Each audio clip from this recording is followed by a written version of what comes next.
Hello, it's Twirlink95, and we're finally back with more Mario Maker. In today's episode, I decided to try and make a level based around Yoshi. Now, the thing about making levels based on power-ups is that you either need to make sure that the level is beatable without the power-up, or at least enjoyable without it, or you have to make it possible for the player to always have that power-up available. Now, ways to do that is to either constantly supply it throughout the level, or just to not have that many obstacles that can kill you, because if your level depends on a power-up and you lose it, you're not really making a really good level.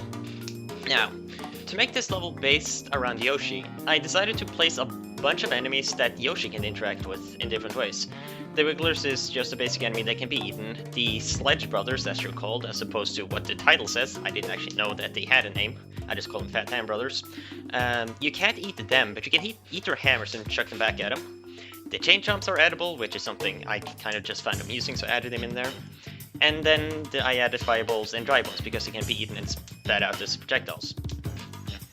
Now, the reason I decided to use this theme, the New Super Mario Bros. Theme, is for two reasons.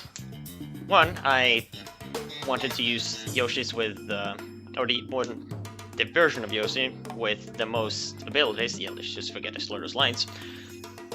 And because I really like how the caves look in New Super Mario Bros. There really is no deeper meaning.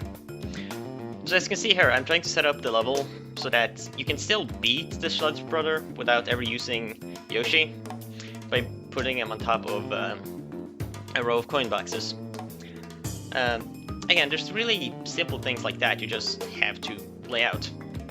You saw me earlier right now just panning back behind the level and just looking over it without really altering anything. That was because I kind of hit a dead end on level ideas, so I just decided to just look over my level, see, okay, what level ideas did I introduce and which one of these can I kind of expand on.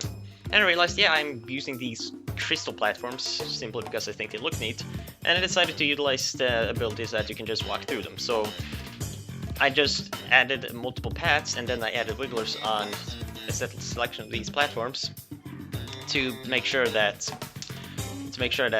you had some kind of challenge, but I still, or to set up a path for you so you could find out yourself, but still making it vague enough so that the players themselves have to find out. And right there, I by accident placed a sound effect because I don't remember what I was doing at the same time as this. I was doing something.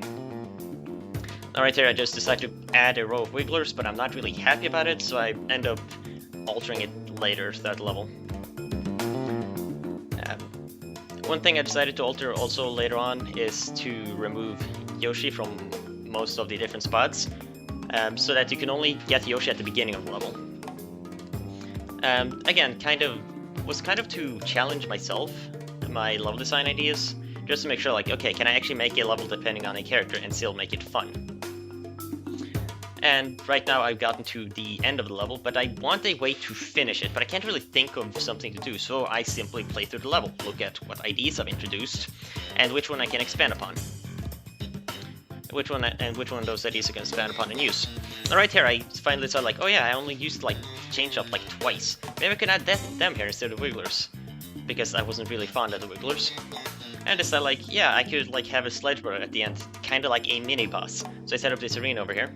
At least when I realized when I set up that layout, realized that it was kind of too hard. So I then decided to just remove the actual platform and the fire bar so that you only have to focus on the Hammer Brother.